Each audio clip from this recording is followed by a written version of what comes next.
last time. That's the only way to become what you were meant to be. Darkness rises, And light to meet it. I need someone to show me my place in all this. come on!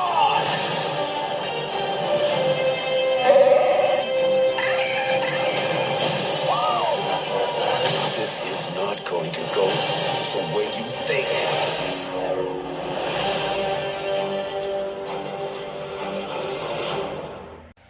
Oh boy, what a weekend to talk about movies. Welcome to Time About the Movies, everybody. It is December 15th, 2017. We've got two big releases by both Disney and Fox. It's not just a big week because one of those movies is the sequel to Star Wars, The Force Awakens, and the other is a new film from Blue Sky Studios, but one day before both of these movies came out, on December 14th, 2017, Disney and Fox were making news for other reasonings, as you'll see right here. This is officially from December 14th, 2017, and it was the day that the Walt Disney Company agreed to acquire big parts of 21st Century Fox for an all-stock deal worth $52.4 billion, or approximately $66.1 billion.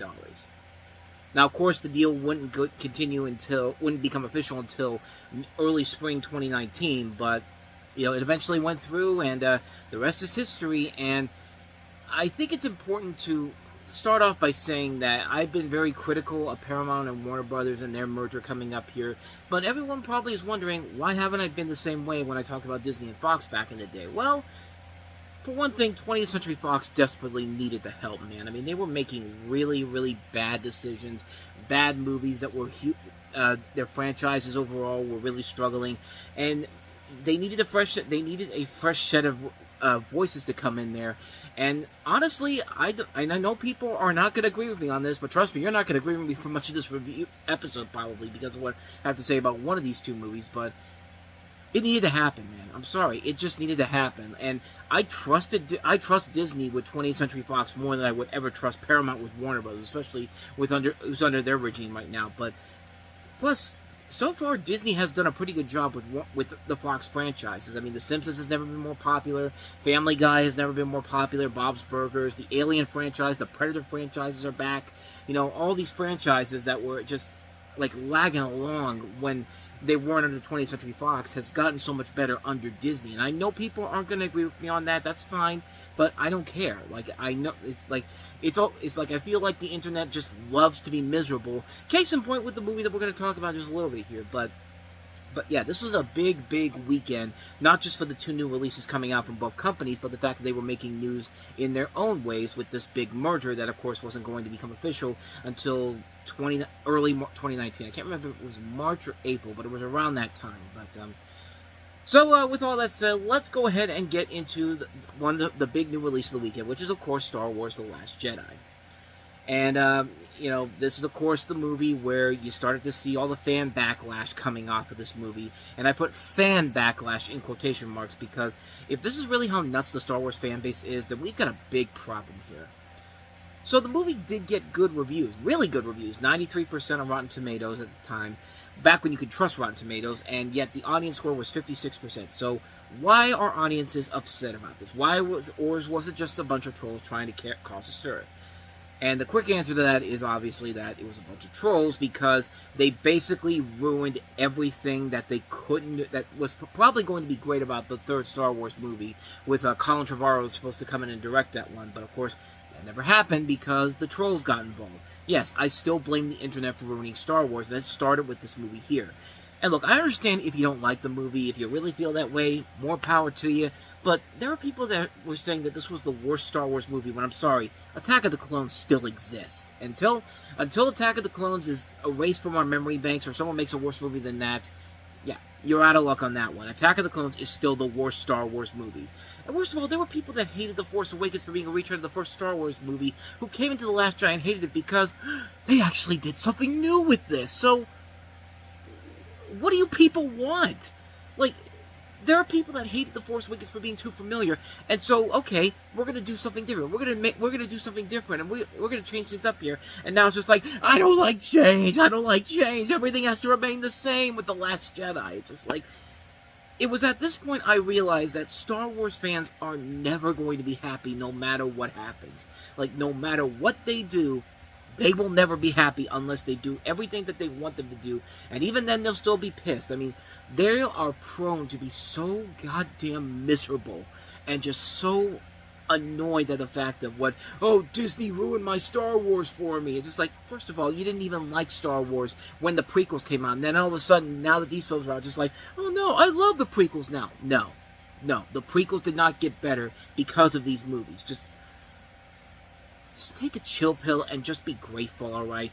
I'm sorry that George Lucas fucked up his own franchise so much that Disney had to come and make it great again. You just can't handle it. And yeah. And once again, I look forward to your lovely comments about this. I can already hear the angry mob outside right now. So we might as well go ahead and get right to the actual review. Star Wars The Last Jedi. And in Star Wars The Last Jedi, Rey develops her new discovered abilities with the guidance of Luke Skywalker, played by Mark Hamill, who is unsettled by the strength of her powers. Meanwhile, the Resistance prepares to do battle with the First Order. And I did really enjoy this one a lot. Do I think it's on the same levels as Force Awakens and Rogue One? No, not exactly, but I could still appreciate a lot of what this movie did. It's safe to say that The Force Awakens is essentially a retread of A New Hope, and I will say that too, even though I really did like that movie a lot. It wasn't the most original movie to come from the series, but the purpose of that was basically to bring Star Wars back to its former prominence after its reputation was tainted by the prequels, and it succeeded. It was a fun Star Wars adventure that was very reminiscent of the original Star Wars films, the one that we loved. Now, The Last Jedi works because they are able to now go for new turns, and that they weren't able to do with the previous movies. They can do whatever they want to do with it now, and there are elements taken from Empire Strikes Back and Return of the Jedi here and there, but never to the point where it's distracting or annoying or ruining the movie experience as a whole. I thought the film did a very good job of blending in the lighter comedic moments and the heavier, darker moments. It knows that it can go for a more darker tone, but it's not afraid to have some lighter, funnier moments all around. There's a lot of a good balance between here and there throughout the course of this film. And I do like the little twists and turns that they have here. They're pretty good. The best change of pace that I liked about this was the Kylo Ren and Rey relationship. I like the idea that these two are able to talk to each other through visions, and it does create some interesting conflict between the two, and the performances by Daisy Ridley and Adam Driver work really well. I was glad to see that John Boyega's Finn got more to do in this movie. Him and Kelly Rose Tran's Rose Tycho had a lot of fun moments in the movie, which once again was another thing that the fans of Star Wars got on because of Kelly Rose Tran, which, I mean, why? Oh, because she's a woman and she's what else was she?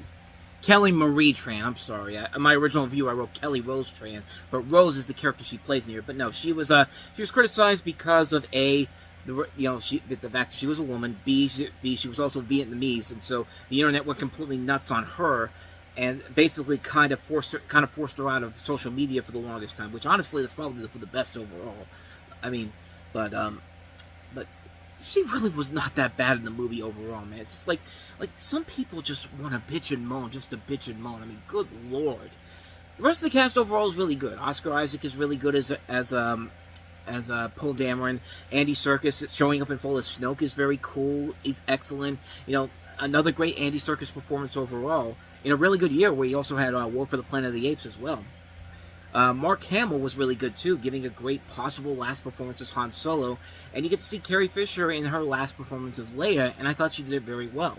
The action and the visuals are nicely done. They do a good job of blending the CG and practical effects in here very well. Like, my favorite scene in the film is where you have the ghost of Yoda showing up, and at first, he's all CG, and you think, okay, here we go, they're going to do a CG Yoda in this one, just like in the prequels, and then he just shows up in practical form, and it's a practical Yoda puppet.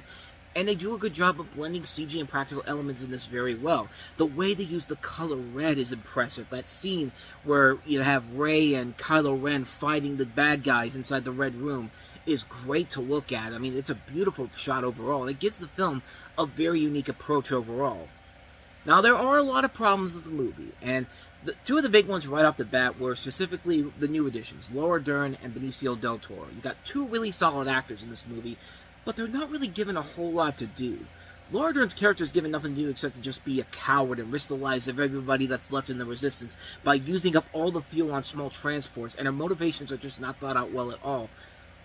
But to her credit, she at least has somewhat of a purpose, albeit a confused one, unlike Benicio del Toro, who, I'm not even going to sugarcoat it, he's completely fucking pointless in this movie. No, he serves no purpose to this film whatsoever, except to be just a sneaky, conniving, double-crossing jackass. There's no reason for this character to be in here, and this entire subplot could have been replaced, and you could have put more of Captain Phasma in this movie for this guy. And by the way, yeah, Captain Phasma's in this again, and guess what? Just like in the first movie, they do absolutely nothing with her in this. She's only in here for a small amount of time. I'm not even kidding. That's how long she's in the movie for. 10 minutes. I could give you the number of minutes that she's in this movie on my hands. That's how bad it is. Like, yeah, she has a cool fight scene with Finn and all that, but come on. Like, why are these movies so hesitant to not use Phasma? She's the coolest looking character in these movies, and they've given her nothing to do. Nothing at all. And they don't even give her... She barely even shows up in the last movie, too. And even when she does show up, she's completely pointless. Like, she's not... Like, it just makes no sense. Why would you even have this character if you're not going to use them? There's also some really odd moments in this that don't make a whole lot of sense. Like, there's a part where Leia gets sucked out into space after the First Order attacks the ship they're on, and you think, well, alright, that's probably where Leia gets killed off, because they really can't do with much of her anymore, because she, Carrie Fisher passed away the year before. But then she uses the Force to get back on the ship so somebody can open the door, and then she goes into this coma. And so she's had enough energy in her to use the Force to get her back to the ship, but she doesn't have enough energy to heal herself using the Force? I mean, you tell me how that works. I mean, I get it, Carrie Fisher died a year ago, but, like, it makes no sense why you would have that in there. But really, my biggest flaw with the First Order's big plan to stop the Resistance in this, you know what they did in the Force Awakens? They used a frickin' laser beam via Austin Powers, to destroy planets. But in this one, what's their big plan to stop the Resistance? How can you beat frickin' laser beams? Just keep firing at the ships until their fuel runs out. That's pretty weak. I mean, that's like Star Trek, where the big battle is just watching two ships fire at each other for an hour, except this time it's one ship firing at while the other is doing nothing. You want to know what that reminds me of? You ever see the Family Guy joke where Stewie follows the fat guy around the tuba, and then following that, and then a couple years later, you had the Vine guys doing the same thing in a Walmart, where they're just like following fat people, and they follow a fat guy around a Walmart, and they're just kind of like, stop it already, like stuff like this. I got a job following fat people around with a tuba. Stop it! Cut it out! I have a glandular problem. That'll be $60. Following fat people. Would you stop that? Please! Stop. Following fat people. Alright! Enough! Stop it! Stop. I don't like a lot of pranksters on social media nowadays, especially TikTok pranksters and people that, go into Walmarts only to cause misery. But back in the day, that used to be cool, and that's one of my favorite Vines of all time. The guy just literally loses his mind at the kid going like, "All right, stop it, stop," and then cuts away. But that's pretty much the First Order's plan throughout the movie. Just keep shooting at it until they have nothing left. And in a Star Wars movie, that's pretty pathetic when you think about it, but despite those flaws, I still do really like this movie a lot. It's still a really solid, a really solid and fun movie overall. I do like the risks they take. I like that there was room for much darker turns while keeping the lighter tones in place. The conflicts are really solid, the cast is great, the acting is nicely done, the visuals are spectacular as usual. It's everything you can ask for in a Star Wars movie, and Star Wars was really... That was the point when I realized that Star Wars was back and it's never been better at that point. I mean, I thought with the third film, the possibilities of what they could do with this are endless until the internet got involved, and I'm still convinced that they abandoned everything they were going to do for Star Wars Episode 9 because of the backlash that they got from the trolls online.